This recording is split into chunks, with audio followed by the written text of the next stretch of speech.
here. And what we have is a gentleman who investigates the crop circles from a slightly different angle to some of the areas that we've had, of course, in years past. And that is through his work with all sorts of things, gematria, Kabbalah, astrology. Joseph Mark Cohen, who I'm about to introduce to you, he tries to see what is encoded in these shapes. Because as we all know, just with geometry alone and the different symbolism, you can look at a crop circle and you're just seeing one element of something that has many, many layers to it. So what Joseph Mark tries to do is to bring these out to see what else is nested inside these shapes, to try to see them more three-dimensional or even four-dimensionally maybe. So it's a great pleasure to welcome Joseph Mark here. He's the founder of the Tree of Life Mystery School, by the way. Joseph goes around taking people to sacred sites and leading tours to these places that, of course, are revitalizing for so many people. So it's a pleasure to have him with us today. So please give a big hand for Joseph Mark Cohen. Thank you very much.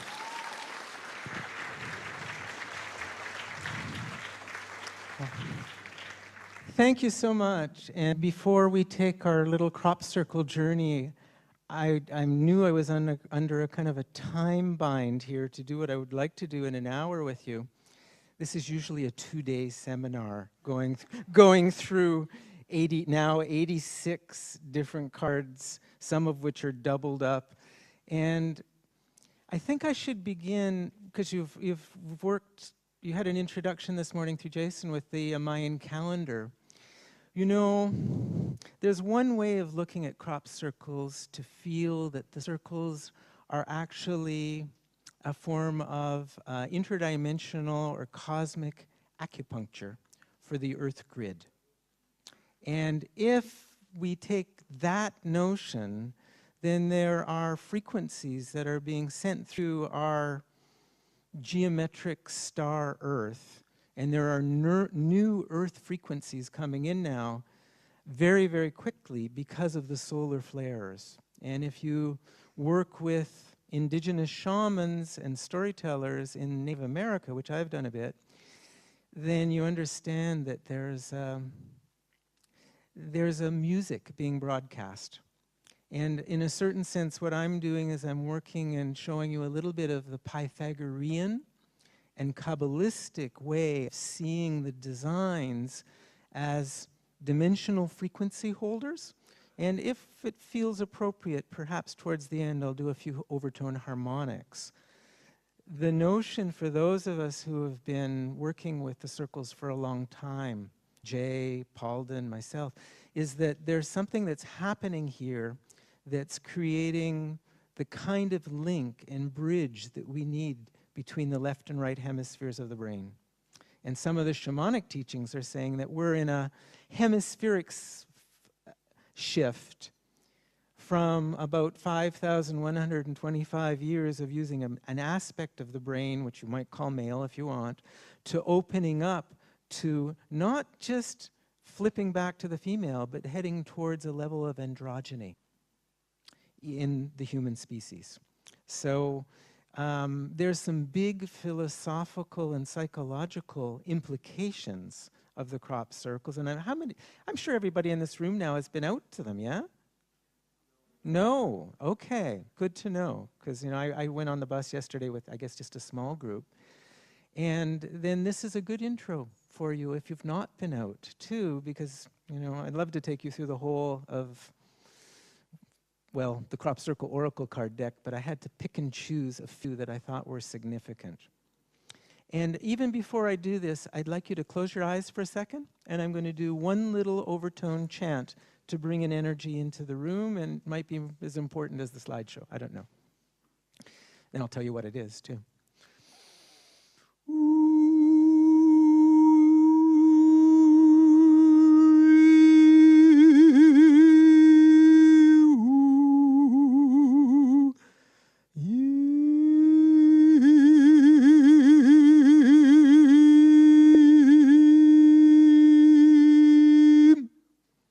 Take 3 deep breaths and blow the breath out.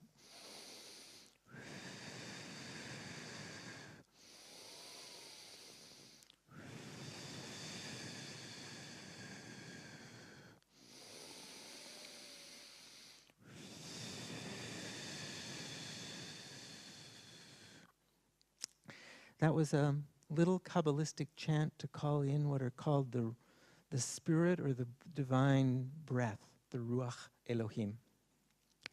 Okay, I guess we can begin. I thought what it would be fun to do, many people are fascinated with double numbers. How many people in this room watch when 111, 222, 333, that sort of thing come up on a clock? I'd say over 50%. So we are getting a form of digital divination through the digital clock. And Drunvalo put out one notion in some of the Flower of Life teachings as to what those meant. The Kabbalah's teachings are slightly different, so I thought, well, it'd be kind of fun to do the 11th card, the 22nd card, the 33rd card, the 44th card, so I can do a little bit of, Pythagorean teaching about number mysticism. So I started with the 11th card. I hope I counted correctly. Sometimes I have to count the field as one. But what we know about the number 11 from various traditions is it's the number of the Tao in China, and it's also connected to Ma'at, cosmic harmony in Egypt. Now, how many people here have worked with the old-fashioned tarot cards? Some, many. So then you know that you see the number 11 with justice written on it, yeah? It's not justice. It has nothing to do with our notion of legalism and justice. It's really cosmic harmony and balance. In fact, in Egypt, Ma'at was once a pole star. The pole star in Capricorn, but we'll see that a little bit later. And Ma'at will be a pole star again too.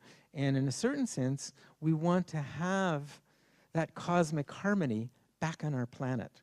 So this particular crop circle, which brought in the parabolic and gives you kind of like the eye that can adjust and move. There's a saying of William Blake, and I think it comes up on one of the oracles, which is, the eye sees more than the heart knows. I sense that when Blake was saying that, he was talking about what you could call the visionary eye, or the eye of fourfold perception of our energy bodies, and being able to see the dimensional essence. This does not run counter to the present teaching of the opening up of the high heart, but it's a way of understanding that we want to be able to use the eye as a lens and not be trapped by 3D perception. And that's part, and a big part, of the initiation that we're going through now. It's the opening up of the dimensional awareness of the human being. Okay? So this particular one, also from the standpoint of the Kabbalah, you have an energy in your heart. You have an energy that's coming from the heart to the pericardium point, actually, in Chinese medicine, the hands. So the beginning of healing is basically tuning in to the soul star, the energy field, as it comes, the light comes directly down to the heart and bifurcates into the anabolic, catabolic, or left and right, or masculine, feminine hands, and then we want to put duality that's in the energy field back into a unity consciousness field, which is also part of what's happening for the whole planet. And James Joyce, when I was studying with McLuhan, said something like, the East will shake the West awake. It's happened, meaning that we have a hemispheric split on our planet, and now the teachings, it happened for many years, and there's a bridging now between East and Western hemispheres, if you want, of the planet. So this particular one is very, very beautiful, and why don't you just try the oracle, which is really a meditation, and hold the Tao between the palms of your hands. Come on. Got experiential here in Britain. And realize that when you do that, you're also connecting heaven and earth, which in your body would be above your crown chakra, above that, and root chakra, And by being in the right balance, and if you were doing qigong or any kind of energy work, you'd be very sensitive to that energy. And of course, in Egypt, there was what was called the Cubit Wand. Patrick Flanagan was working with that a long time ago. How many people did the Tibetan rites? Ooh, not too many. Okay, few. So Patrick Flanagan created a Cubit Wand that you would hold, and it's a very important measure. It's a human measure, the cubit, the measure from about the shoulder right down to the tip. So try holding your palms in that way. And in a certain sense, there was a crop circle. If you remember, I didn't put it in the slideshow, but it was the goddess one, yeah? So if you're doing the, how to say it, the sacred geometry of the goddess pose, you're holding that cubit wand around your soul star and feeling the energy going in through the palms of the hands and directly into the heart. That is the feminine, and you can put your hands down now, okay? So it's taking how we've been put into a duality universe and bringing us back into our unified field consciousness. That's a core lesson of many of the crop circles. And if there's any questions during this, I've noticed people have been doing a full hour. I'm quite fine taking a question or two. We'll fit it in an hour, okay? So, next. Oh, electromagnetic energy is the number 11. In Kabbalah, it's the connection between our pure being and our becoming, the 1 and the 10. So that's the Pythagorean understanding of 11. 11 is, of course, the 11th sign of the zodiac, Aquarius. And it's, again, androgyny. If you're a New Testament person, you'd be looking at the woman with the water pitcher on top of her head, who is pouring out the Shekhinah, or the feminine divine presence, on the earth. So we're all taking in that Shekhinah, feminine divine presence, and one of the places it comes from is from the earth grid now. Okay, so meditating at sacred sites is an important spiritual activity. Okay, we just flipped to 22. I've put a little logo, which probably came from Andreas Mueller, of the crop circle, but then I found a dimensional one that's in sacred geometry that's a little different with the triangles. Now, in terms of Pythagorean, triangles always create harmony. I'm fortunate. I live in a geodesic dome, and a beautiful one out of pine, which is a musical chamber. I live in rural British Columbia on the edge of a glacial creek. So when I'm at home, every time I go to bed, I'm gazing up at pentagons, hexagons. Little kids come to visit my home. I give them the count the triangles contest until they're almost in tears and saying, it's impossible. You can't count the number of triangles in my home. Well, then channel it. But it's a totally different vibrational space than living in, you know, a cubic structure or whatever. And Pythagorean, I probably will have a hexagonal bathhouse, a pentagonal structure, because the space, and you're going to hear about that tomorrow, I think, from our friend the House Whisperer back there, every space holds an energy.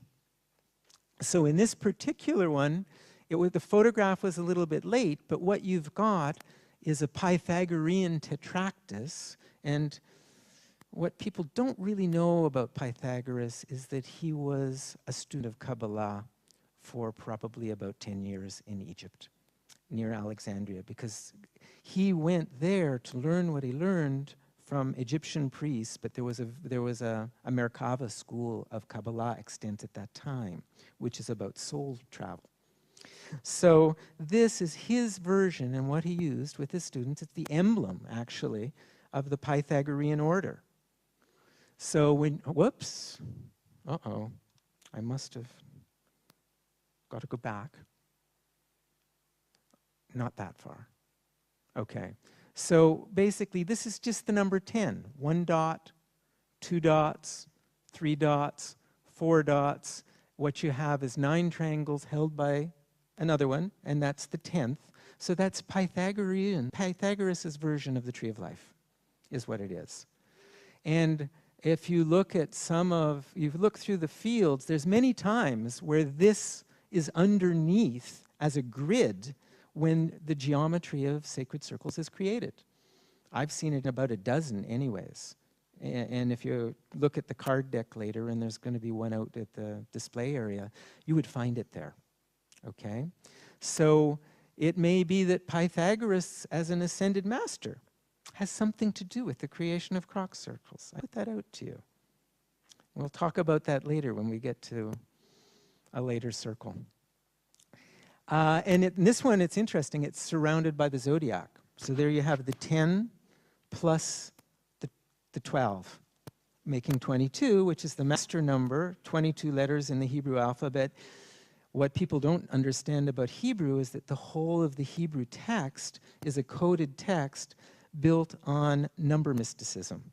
And each of those 22 letters in the Hebrew alphabet is in fact a pictogram, a sonogram, meaning it can be used for sonic healing, and a gematria, a number mysticism. So you're reading like a coded text, which was badly, badly translated and quite maligned.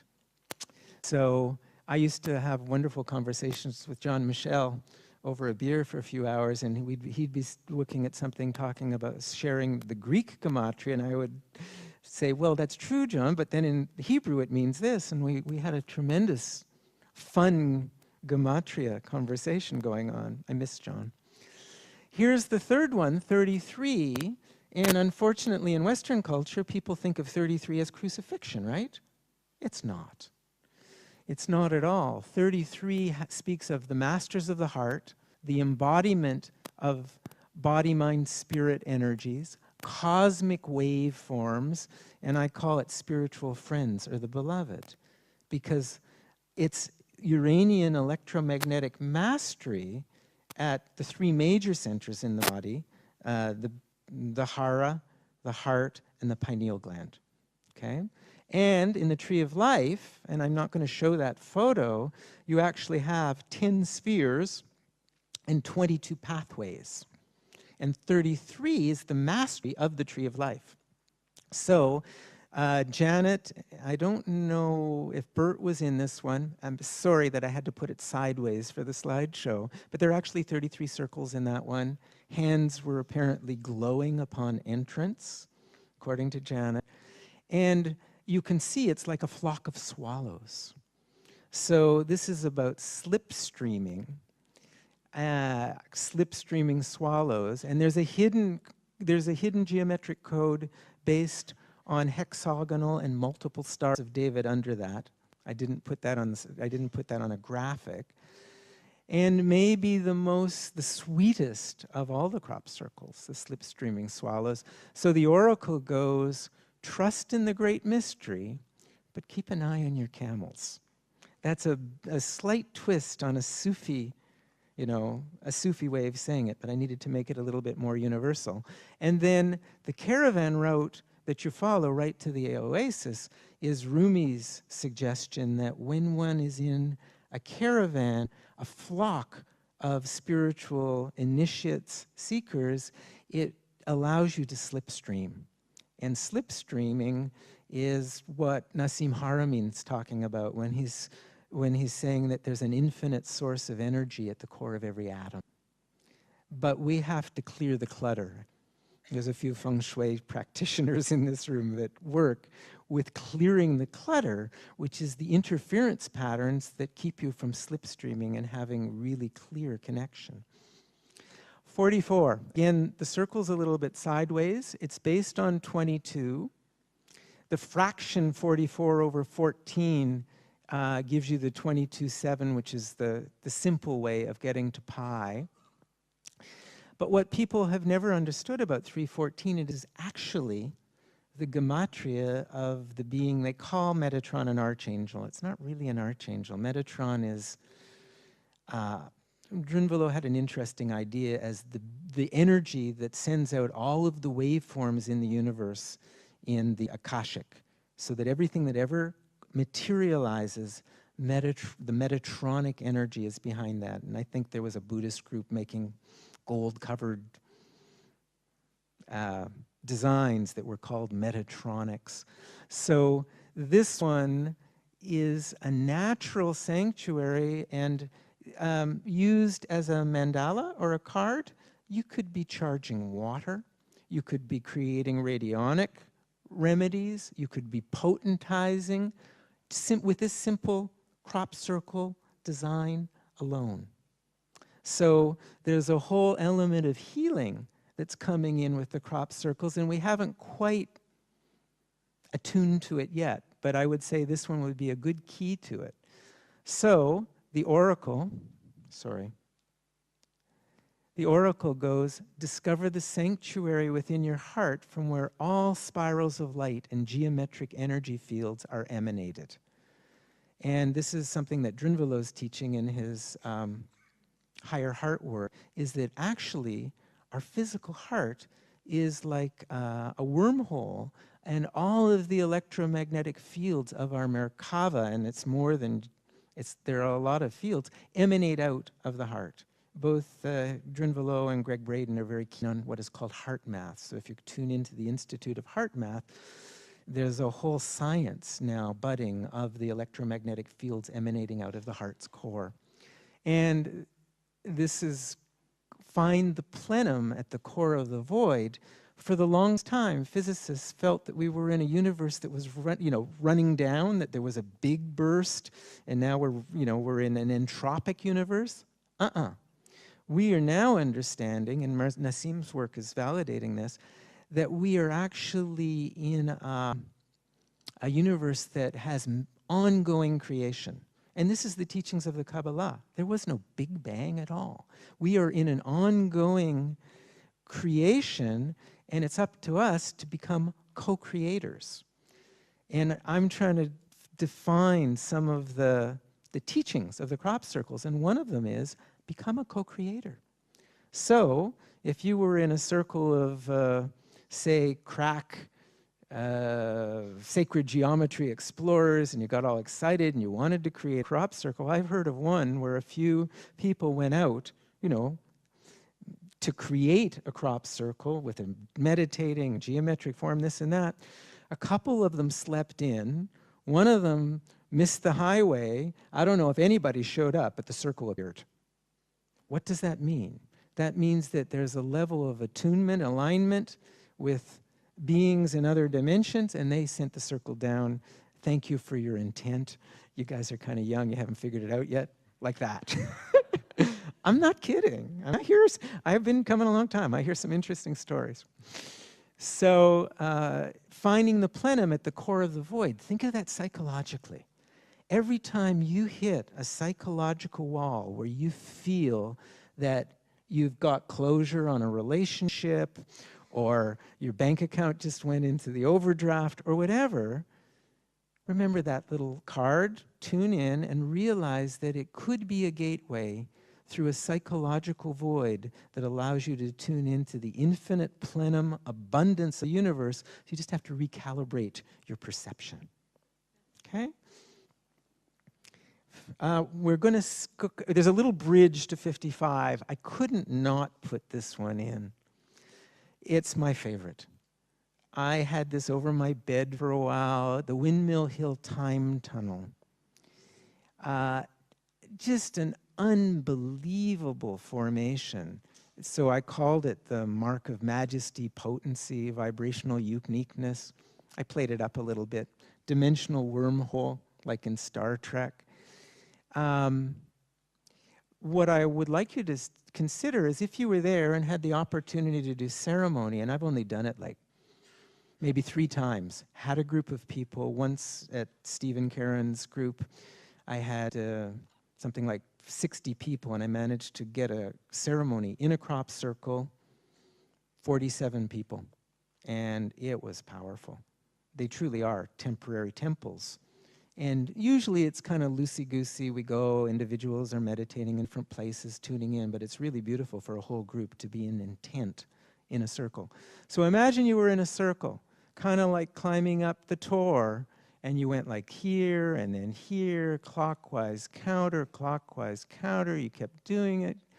You get here, and then all of a sudden you switch, and you go like this, it would take you a long time to walk this crop circle and do it. Maybe you'd be chanting along the way, but when you get here, that is what, for Trekkies, you'd call that your transporter room. Meaning that when you're here, you're simultaneously here.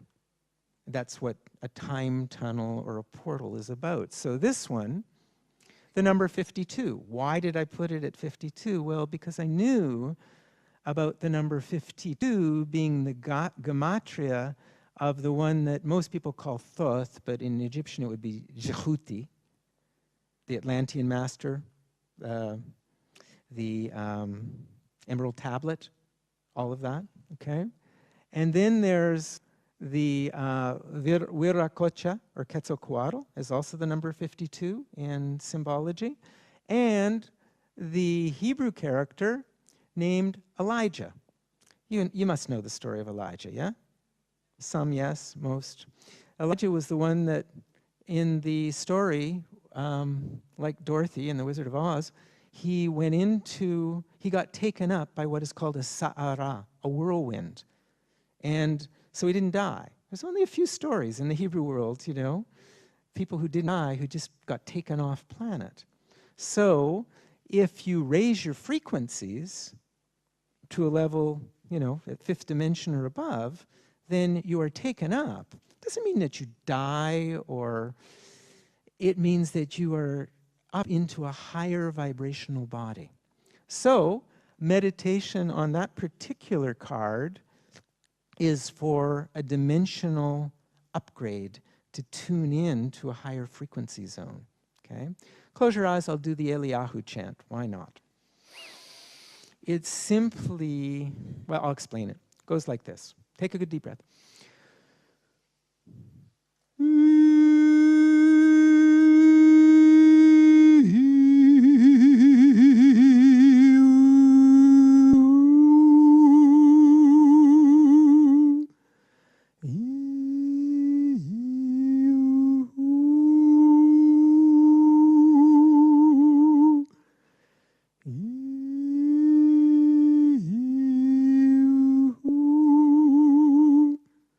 Take a deep breath, and I'm going to do it one more time the way a Native American would do it.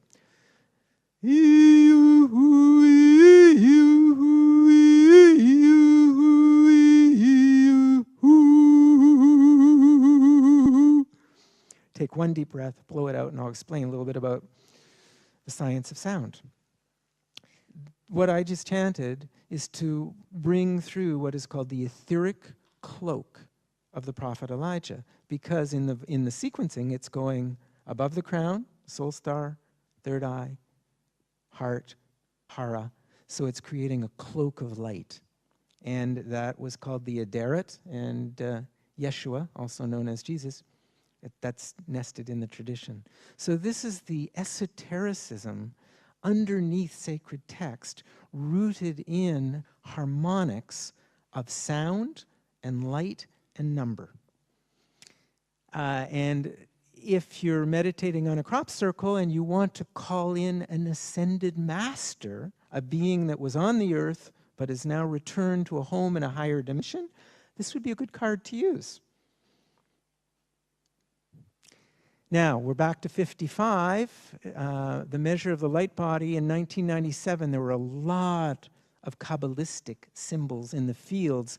This is actually 6 trees of life from a common Keter or a common Malchut, right? 6 times 9 is 54. 55 is the central one. So if you have a Keter and you send a snowflake of 6 trees of light, I did this once ceremonially. It was very beautiful to organize. But so, and then there was little ones around it.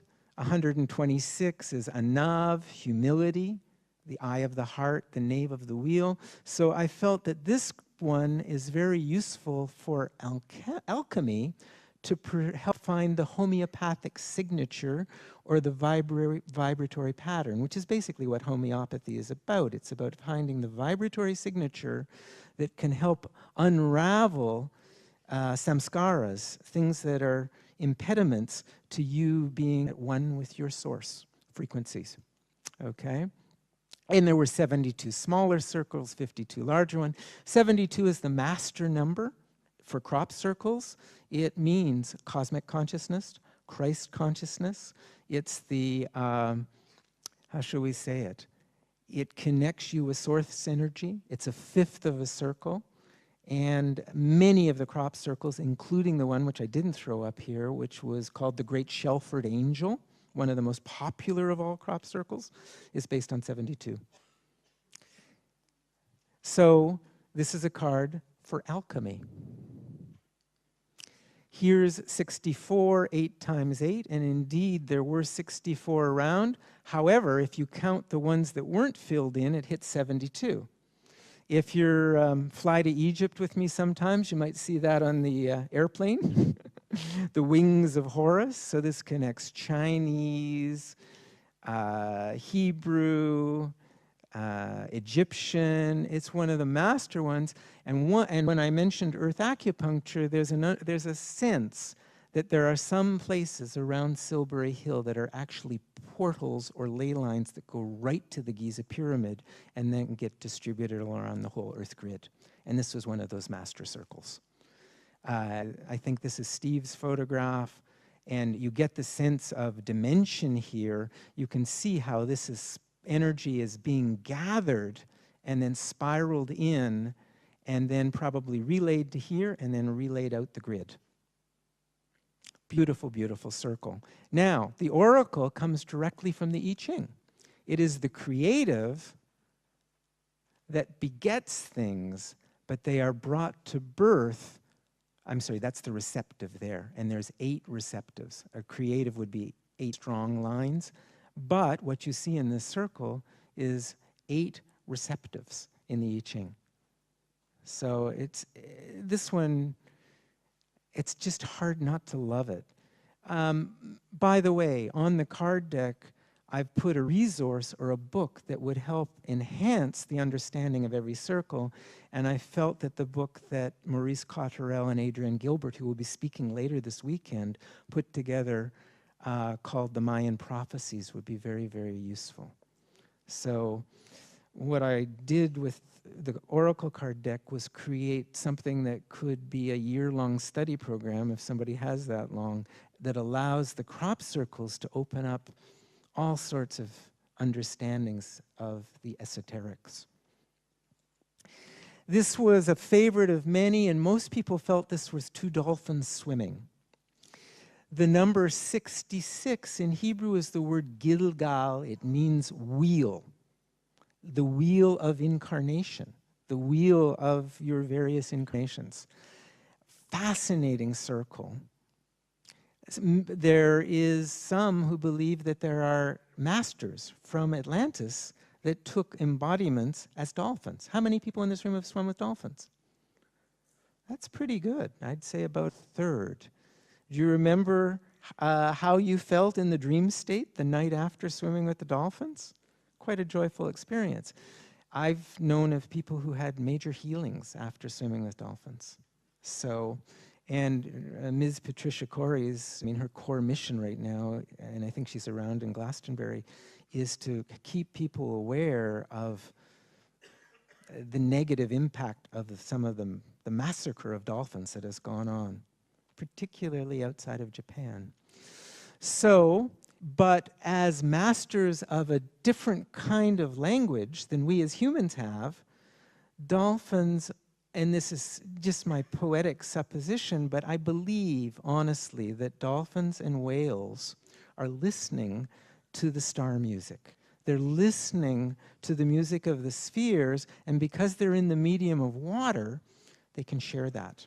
And of course, if you go to the native understanding, they are the record keepers of a former cosmic day.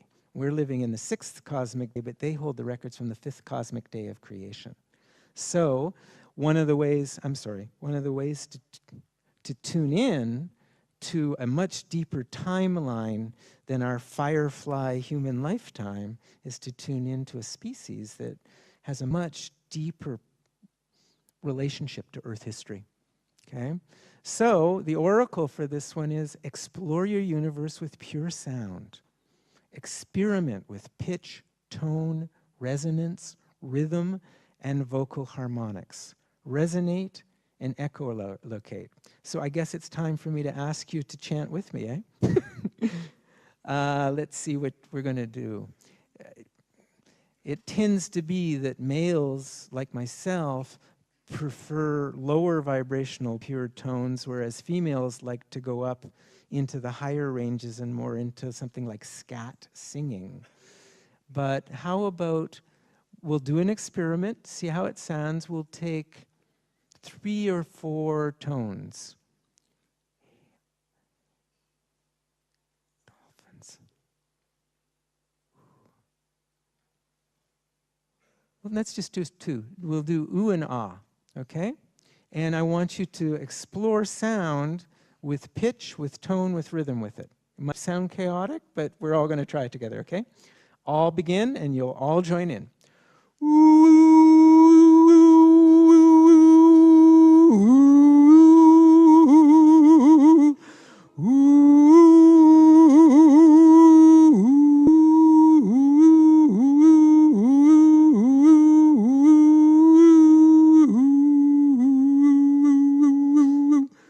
So try that little thing that I'm doing where I'm just opening and closing my mouth.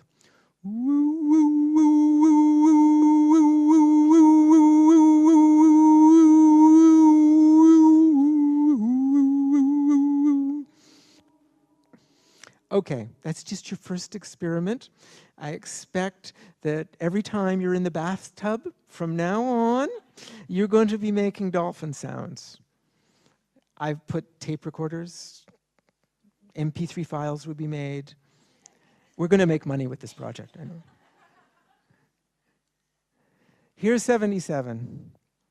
I was not really able to, how are we doing time-wise, by the way? Still have like a half hour? What? 20 minutes. Okay, I'm going to have to speed this up a bit.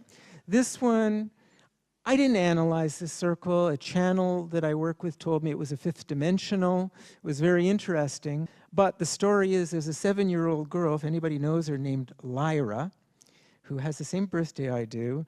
And I hung out with that girl for about an hour and a half. She owned the circle. It was her playground.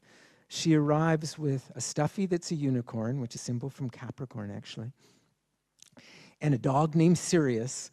And her mom told me that she was in the circles before she was born. So I thought, interesting, star kid. You know about star kids? She's a star kid. Really fun to be with. So if this one comes up in an oracle, 77 in Hebrew is mazal, constellations, okay? And the phrase mazel tov means zodiacal good fortune. So I thought, interesting. And in summer here in Britain, you will have 3 stars. Vega, which is the star for Ma'at, cosmic harmony. The harp of Orpheus is also that in Greek.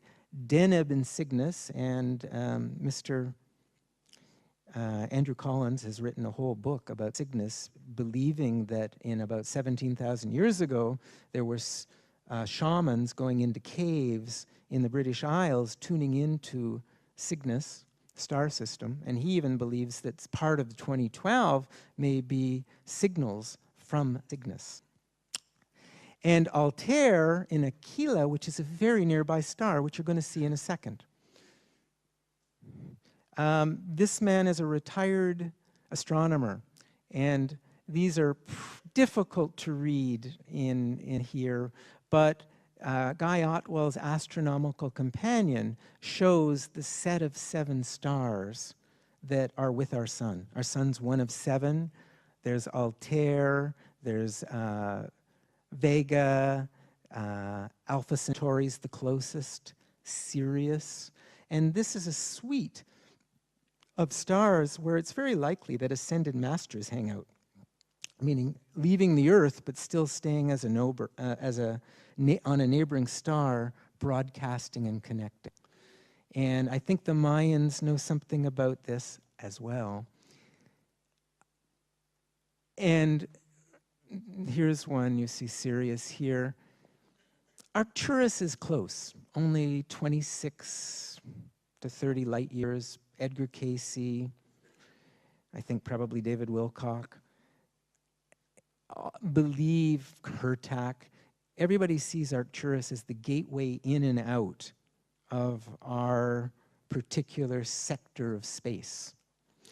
In Britain, it's likely that there was really, the astronomy was way about the circumpolar stars. There are many people believing now, Barbara Henn-Klau's written a good book about it, that it's only 14,000 years ago that we've had the 23.5-degree angle that creates the 26,000-year cycle. So, and according to one channel, the Watchers, a certain group of angels that watch over us, live only 4 or 5 light years away. Like that's their home place. Now we're in a set of 8, which I'm going to go through pretty quickly, which were from the past 2 or 3 years. In Martinsell Hill, it was the first circle where it couldn't complete, right? There was a boundary, so I called it boundary issues, just to be a little cute. And I did an interesting meditation on it, and I realized, no, this is about a new way of looking at physics. You know, it used to be it was just particles and waves in physics. And now they're seeing loops and lots of things. It's a whole new model. So this particular starfish, one, it's regenerating. It's growing an extra arm. Most starfish have 5, right?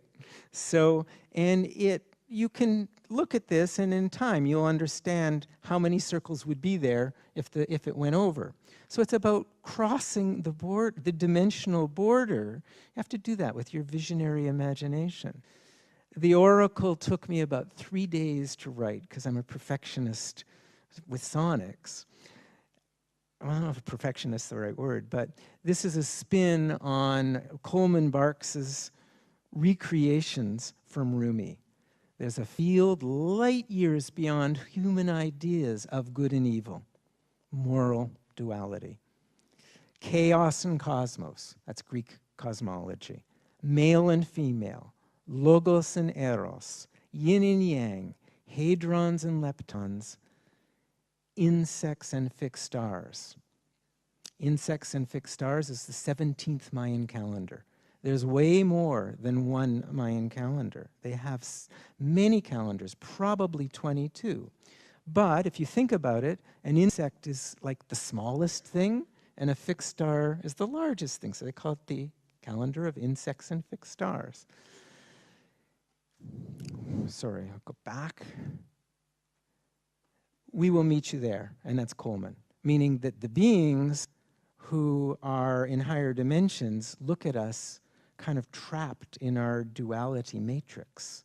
But once we get through those dualities, then we can have a different level of vibrational attunement. How many people have read Dave's new book, Source Field Investigations? Just one? Really? In this whole room? Well, it's very how many people go to David's site, Divine Cosmos? Well, half a dozen. David's doing an interesting work. You know, if you want to get the positive side of all the conspiracy stuff and the banking, some of which you're going to hear pretty soon at this conference, he's extraordinarily understanding about how we are going through a phase breakdown. You saw that with the Pluto and Capricorn that Jason was talking about. Many of our cultural institutions and what we see as present history are going to dissolve pretty quickly. You said that we could interrupt you and ask. Yes, do it. I have a question. In this particular pictogram, it stops where grass starts. Now, as far as I understand it, it doesn't have to be wheat, it doesn't have to be anything in particular. It will go on snow even, show. So why does it stop where the grass starts? That's a good question. I don't know the answer of it, but I think the circle makers wanted us to visualize the rest of the field. And I assumed, up until you asked that question, that it couldn't be imprinted in the way that it was imprinted in the field on grass. But maybe it wouldn't have looked good. I don't know. It's a good question. Pardon?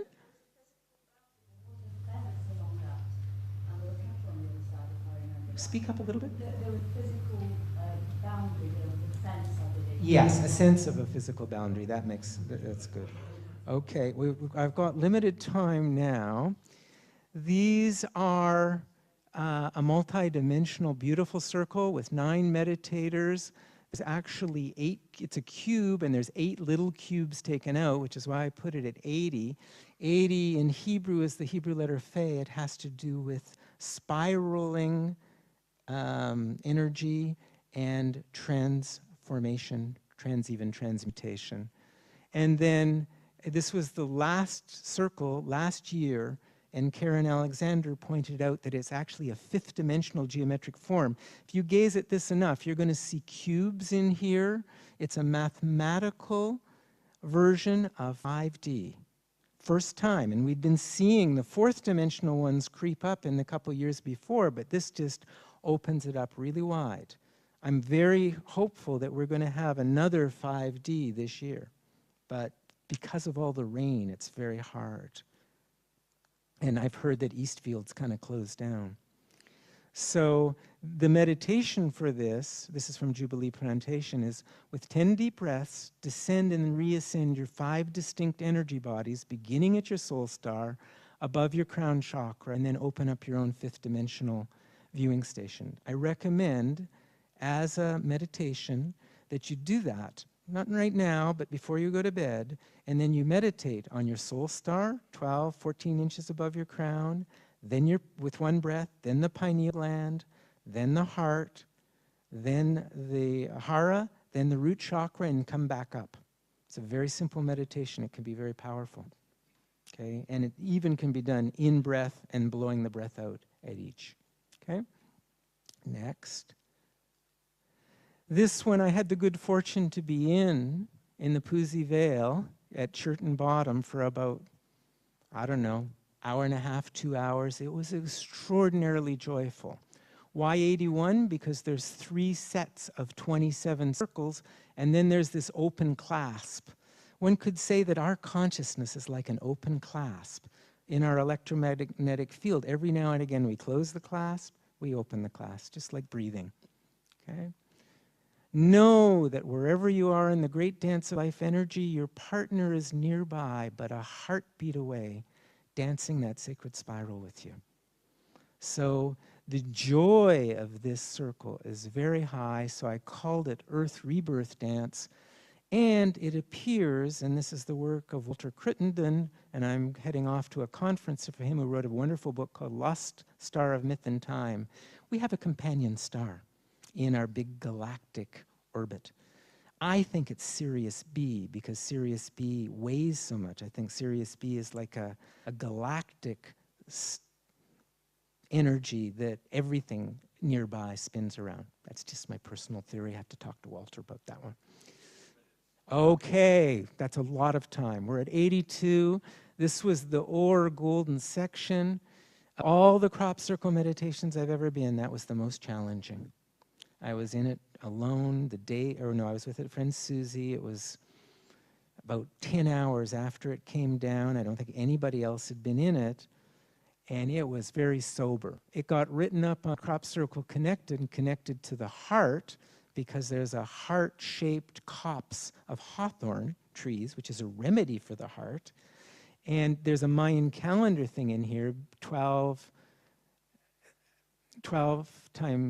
times 20, 260, the 260 days in the Mayan calendar. But so I thought, well, is it a galactic heart initiation? As I was meditating on all, a French group came down from a hill where they'd been taping, saying that they had like shots of a UFO that hovered over the field. It was really potent. I was stunned. I just got a download. I couldn't do much thinking about it. I'm still waiting for further guidance on it. But it was powerful. Really powerful circle. This one, although people thought it was a Mayan design, most Mayan pyramids do have more than 5. So, but it is a set of 20 here, and the beautiful lay in here, again, a 20-fold pattern. What this is something that my friend Martine Prechtel says, and it's a prayer in Mayan. Long life, honey in the heart, no evil, 13 thank yous. And 13, by the way, is the number of the heart in Hebrew. So it doesn't matter whether you're pagan or Hebrew, Christianity did 13 a bad deal. It's the hidden one in the core of 12. 13 is a beautiful number. Number 83, this is a picture behind the number of two small little circles. Last year, I spent about 2 hours walking this circle, this tiny little circle right there. The smallest of the whole macrocosmic opened up a window to the microcosmic, and there were two little circles with 5 spinners in it. I was in stitches. I figured, well, if extraterrestrials have kids, they let the kids do that one. You know? It was beautiful. Really, really beautiful. So Windmill Hill, the one that we went out to yesterday, was not at all at the vibrational level of these previous 2 years. Not at all. It was interesting, but I thought the one yesterday that came down 2 days ago was actually a recapitulation of a ceremony that used to happen at Avebury. Can't go into that right now. The oracle. When you feel engulfed by whirlwinds, earth changes, and unfamiliar frequencies, which is going to happen to all of us pretty soon, your gratitude for minute expressions of beauty will restore inner harmony and balance. When the macrocosmic big picture overwhelms you, Tom Kenyon suggests this, most spiritual teachers, focus on a small, beautiful, joyful experience in your life. And Tom is very keen. He says the Hathors insist that as we go through this, these speed bumps, these portal zones, it's like, you know, the airplane shaking. We have to be grateful for, you know, a piece of chocolate, a hug from a friend, the light coming from the eyes of a being that we're meeting for the first time. And it's by those heart resonances that we're going to stay stable and positive amidst the speed bumps of a dimensional shift. Okay? These two could probably take a whole hour. I had the good fortune to walk this whole one. There's the number 145 is 144 nested in it, the microcosmic circles. Had this one alone with a buddy of mine for a couple of hours, and although there's people in this photograph, I'm going to try and make a device, a healing device, where there's 6 full octahedrons, very, very powerful, both connected to Metatron. The weave was about the most beautiful I've ever seen, and the core around it. This is what you call an authentic crop circle. Honestly, it's just out of this world. So the Merkava in Hebrew has a gematria of 267, which happens to be the exact degree of the galactic center right now, 27 degrees of Sagittarius. So this was a stellated Merkava. Once your Merkava consciousness chariot attains light speed, there's nowhere to go and nothing to do. Just relax. Meher Baba, don't worry. Be happy. You are at home in the honeycombed heart of the cosmos. Astronomers now believe that there is a hexagonal star web that extends quite far out. My webmaster did that. That little. How many people have seen this crop circle? This might be new to most. 2 people, 3 people in the room. This came down on 2 sides of a highway. Nobody took notice of it. I think Jay Goldner overlaid them and came up with what looks really quite like the Shroud of Turin. We could take a whole hour on this crop circle alone, because there's a mathematical coding, which I've started to decode here with the Hebrew gematria. And if you were a card-carrying medieval Roman Catholic Christian, you'd probably want to go and touch it, and you'd think it would be the face of Christ. However, this book, The Second Messiah by Knight and Lomas, points out that the Templars knew where the treasures were underneath the Herod's temple, They funded the Crusades to get those treasures. And this is likely a photograph of a man named Jacques de Molay, who was the last Grand Master when the Templars were wiped out by the church. The Templars were the bankers, by the way, in that period of time, and carried something of the Essene tradition through a number of centuries. That's interesting, and these people, in whose image authors, I didn't mention their names, say that it was likely done by Leonardo da Vinci. I kind of like that idea. He developed camera obscura. He was a genius, and he didn't like Christian doctrine much at that time. And some people say that the Mona Lisa was actually the face of Leonardo. He had some humor. May even be that he took his own photograph and put it there. So this one is highly controversial. If this gets broadcast on the web, I'll probably get some email from fundamental Christians saying, oh, come on, knock it off. But I believe that the crop circles are here to really expand our consciousness, push the envelope, and get us to see a bigger picture, okay? And then they total 248, which in Hebrew is rechem, merechem, the womb, and it speaks about agony and ecstasy, which, you know, if you got crucified, you'd experience some agony and ecstasy. And the womb also means the breath of the Elohim, Ruach Elohim. This is how coded the Hebrew mathematics and language is. The oracle. Your eye sees more than your heart knows. That's William Blake. Close your eyes and feel what is hidden within the deep heart's core. It's a phrase from William Butler Yeats. Now open your eyes to what is ancient and new before you. And that's a real suggestion for our time. Okay. That's it, I'm afraid. Oh, come on. The chalice. You've got 1 minute. Okay, that's good. The chalice is the energy of the soul star coming down to the heart. And here's it's an Egyptian sun disk, what is called the Antakarana Bridge. Probably the simplest and most beautiful of the crop circles. The oracle goes from Blake, as we open the doors of perception, we experience everything as it truly is, infinite. Open the chalice of your heart to hear the music of the spheres, harmonics of the heavenly lyre. Open your portals of perception this very moment. I might have to add more, but I kind of like the deck closing in 86. It's the number of the Elohim, the co-creators. Thank you so much. Okay. Joseph Mott Cohen.